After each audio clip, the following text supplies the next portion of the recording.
श्री गुरुचरित्र अध्याय 20. आपण श्रवण करत आहोत. श्री गुरुचरित्र यामधील ब्राह्मण स्त्रीला पिशाच्य बाधेपासून मुक्ती. श्री गणेशाय नमः. नामधारकाने सिद्धमुनींना विचारले, महाराज, श्री गुरु नृसिंह सरस्वती योगिनींना आशीर्वाद देऊन गाणगापुरास गेले, तरी ते गुप्त रूपाने औदुंबर क्षेत्री राहिले असे तुम्ही सांगितले. त्याचा प्रत्यक्ष अनुभव कधी कोणाला आला का? श्री गुरु गाणगापुरास गेल्यानंतर पुढे काय झाले ते सविस्तर सांगा. मला ते ऐकण्याची फार इच्छा आहे. नामधारकाने असे विचारले असता सिद्धमुनींना फार आनंद झाला. ते म्हणाले, नामधारका, औदुंबराचे महात्म्य किती सांगावे. आजपर्यंत अनेक चमत्कार झाले आहेत. ते सगळे सांगणे शक्य नाही, पण त्यातील एक मोठा अद्भुत चमत्कार मी तुला सांगतो. ते तू लक्षपूर्वक ऐक. शिरोळे नावाच्या गावात गंगाधर नावाचा एक ब्राह्मण होता. त्याची पत्नी शांत सरळ स्वभावाची होती. कशाचेही त्यांना काही कमी नव्हते. परंतु त्यांना एक मोठे दुःख होते. त्यांना झालेली मुले जगत नसे. एक पिशाच त्यांना झालेल्या मुलांना मारून टाकत असे. त्यांना 5 पुत्र झाले, पण त्यातील एकही जगला नाही. त्यामुळे ती ब्राह्मण स्त्री अतिशय दुःखी होती.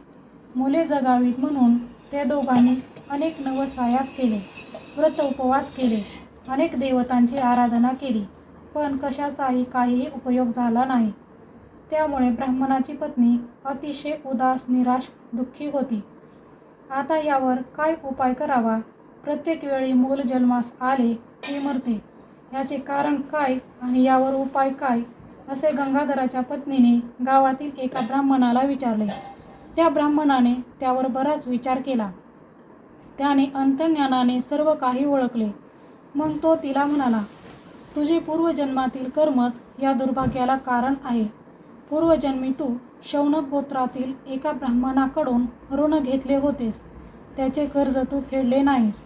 त्याने तुझ्याकडे अनेक वेळा मागणी केली, परंतु तू त्याच्या धनाचा अपहार केलास, त्याला फसविलेस. तो द्रव्यलोभी होता. शेवटी त्याने पैशासाठी प्राण सोडले. त्याच्या मृत्यूला तूच कारणीभूत झालीस. त्यामुळे तुला दुहेरी पातक लागले. त्या ब्राह्मणाच्या मृत्यूनंतर त्याची उत्तर क्रियाही केलेली नाही. त्यामुळे तो पिशाच्य झाला. तो तुझा गर्भपात करतो आणि मुलाचा जन्म झाला तर तो त्याला मारून टाकतो. यातून सुटण्याचा एकच मार्ग आहे. त्या ब्राह्मणाची तू उत्तर क्रिया कर, म्हणजे त्याला सद्गती प्राप्त होईल. श्राद्ध कर्माच्या निमित्ताने त्याच्या शौनक गोत्रातील ब्राह्मणास 100 रुपये दान कर, म्हणजे त्या ब्राह्मणाला द्रव्याचा अपहार केल्याचे दोष जाईल. अगोदर तू कृष्णातीरी जाऊन 1 महिना उपवास व्रत कर. तेथे कृष्णा पंचगंगा संगमावर अनेक तीर्थे आहेत. तेथे औदुंबर वृक्ष आहे. तेथे तू औदुंबराची आराधना कर. तेथील पापविनाशी तीर्थात स्नान करून औदुंबराला 7 वेळा पाणी घाल.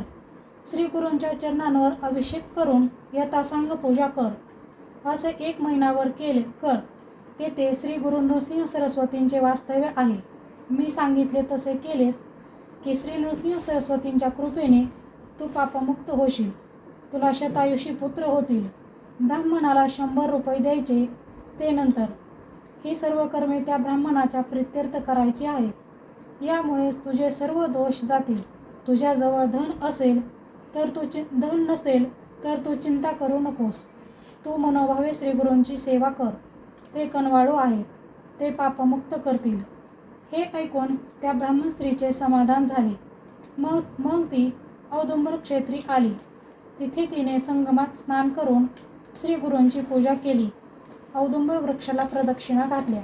याप्रमाणे 3 दिवस सर्व काही यथासांग केले. 3ऱ्या दिवशी ती झोपेत असताना तो आत्महत्या केलेला ब्राह्मण आला व तिला दरडावून म्हणाला, तू माझे 100 रुपये दे, नाहीतर तुला मी ठार मारेन. इतकेच काय, मी तुझा वंश वाढू देणार नाही. तुझे सगळे प्रयत्न व्यर्थ आहेत. तुला पुत्र होणार नाही. झालाच तर तो जगणार नाही. असे म्हणून तो पिशाच्य ब्राह्मण तिला मारण्यासाठी धावला. भयभीत झालेली स्त्री औदुंबराआड लपली. तिथे तिला श्री गुरु दिसले. ती त्यांच्या मागे लपून बसली. श्री गुरूंनी तिला अभय दिले.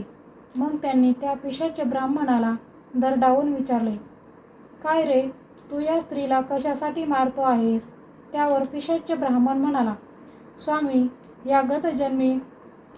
या स्त्रीने गतजन्मी माझ्या धनाचा अपहार केला आहे. त्या दुःखाने मी प्राणत्याग केले. स्वामी, आपण कनवाळू आहात, कृपाळू आहात, तुमचे सर्वांवर प्रेम आहे. तुम्ही या स्त्रीची बाजू घेऊन पक्षपात करू नये. त्यावर श्री गुरु संतापून म्हणाले, तू माझ्या भक्ताला त्रास दिला तर मी तुला शिक्षा करीन. मी सांगतो तसे वाग, यातच तुझे कल्याण आहे. ती जे काही देईन ते मुकाट्याने स्वीकार कर आणि ताबडतोब चालू लाग. माझ्या भक्ताचे रक्षण कसे करायचे ते मी पाहीन. मी माझ्या भक्ताची वंशवृद्धी करीन.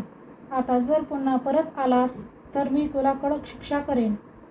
श्री गुरूंनी असे ठणकावून सांगितले असता नरमलेला तो पिशाच्य ब्राह्मण श्री गुरूंना वंदन करून म्हणाला, स्वामी, माझे भाग्य थोर म्हणून तुमचे दर्शन घडले. आता माझा उद्धार करा. तुम्ही आज्ञा कराल तसे मी वागेन. त्यावर श्री गुरु म्हणाले, या ब्राह्मण स्त्रीने तुझे उत्तर कार्य केल्यावर 10व्या दिवशी तुला सद्गती प्राप्त होईल. त्या ब्राह्मण पिशाच्याने ते मान्य केले. मग श्री गुरु त्या ब्राह्मण स्त्रीला म्हणाले, तुझ्याजवळ जे काही धन असेल ते त्या ब्राह्मणाच्या नावाने खर्च कर. अष्टतीर्थात स्नान करून औदुंबराला जल अभिषेक कर. असे केलेस की तुझे ब्रह्महत्याचे पाप नाहीसे होईल. तुला दीर्घायुषी कन्या पुत्र होतील. हे सगळे त्या ब्राह्मण स्त्रीने स्वप्नात पाहिले. तिला एकाएकी जाग आली. तिने डोळे उघडून पाहिले, पण कोणीच दिसत नव्हते. स्वप्नात श्री गुरूंनी सांगितलेले सर्व काही तिने केले. ती ब्रह्महत्या पातकातून मुक्त झाली व त्या पिशाच्यालाही मुक्ती मिळाली. एके दिवशी श्री गुरूंनी तिला स्वप्नात दर्शन दिले व 2 नारळ तिच्या ओटीत घालून तिला म्हणाले, आता तू व्रताचे उद्यापन कर. तुला शतायुषी आणि ज्ञानी पुत्र होतील. तुमची वंशवृद्धी होईल. आता कसलीही चिंता करू नकोस. श्री गुरूंनी असे सांगितले असता त्या ब्राह्मण दाम्पत्याला अतिशय आनंद झाला. त्यांनी श्री गुरूंच्या आज्ञेनुसार व्रताचे उद्यापन केले. ती ब्राह्मण स्त्री शापमुक्त झाली. काही दिवसांनी त्या ब्राह्मण स्त्रीला श्री गुरूंच्या आशीर्वादाने 2 पुत्र प्राप्त झाले. मोठ्या पुत्राचे मौजी बंधन केले व धाकट्या पुत्राचे 3ऱ्या वर्षी चुंडाकर्म करण्याचे निश्चित केले. परंतु चुंडाकर्मविधीच्या आदल्या दिवशी मध्यरात्री तो मुलगा आजारी पडला आणि मरण पावला. आई वडिलांना अतिशय दुःख झाले. मुलाचे प्रेत मांडीवर घेऊन ब्राह्मण स्त्री मोठमोठ्याने रडू लागली. नात्यागोत्यातील लोक जमले. सर्वांनी परोपरीने समजूत घालण्याचा प्रयत्न केला, पण त्याचा काहीही उपयोग झाला नाही. लोक म्हणाले, जे विधी लिखित असते ते टळत नाही. देवांनाही मरण टळत नाही. तेथे आपल्यासारख्या माणसांची काय कथा? काळ हा मोठा बलवान आहे. लोकांनी तिला समजवण्याचा खूप प्रयत्न केला, पण तिला ते पटले नाही. ती म्हणाली, असे कसे होईल? औदुंबर क्षेत्री वास्तव्य करणारे श्री नृसिंह सरस्वती श्री दत्तात्रेयांचे अवतार आहेत. तुला दीर्घ आयुष्य पुत्र होतील असा त्यांनी आशीर्वाद दिला आहे. तरीही असे कसे घडले? श्री गुरूंच्या वचनाला कमीपणा कसा येईल? तर विश्वास तरी कोणावर ठेवायचा? आता मी काय करू? मला मरण आले तर बरे होईल. आता मी प्राणत्याग करीन. असे म्हणून ती श्री गुरूंना दोष देऊ लागली. ती म्हणाली, स्वामी महाराज, तुमचे वचन खोटे कसे ठरेल? तुमचे वचन म्हणजे ब्रह्मवाक्य. त्याला आज तडा गेला. तुम्ही ध्रुवाला विदूषकाला वर दिलात. हे तरी कसे मानायचे? तुम्ही माझी उपेक्षा केली. वाघाला घाबरलेली गाय एखाद्याच्या आश्रयाला जावी आणि घात करावा, तसेच हे घडले आहे. रंजले गांजलेले अनेक लोक मोठ्या आशेने औदुंबर क्षेत्री येतात, तुमची सेवा करतात. आता त्यांनी विश्वास कसा ठेवायचा? आता तुमची उपासना कोण आणि कशासाठी करील? असे बोलून ती अतिशय शोक करू लागली. प्रेताला कवटाळून ती रात्रभर रडत होती. अंत्यविधीसाठी पुत्राचे प्रेत देत नव्हती. आता मलाही जाळा असे म्हणू लागली. लोक नाईलाजाने घरी परत गेले. याच वेळी तेथे एक बालक ब्रह्मचारी तेथे आला. त्याने त्या स्त्रीला शांत करण्याचा प्रयत्न केला.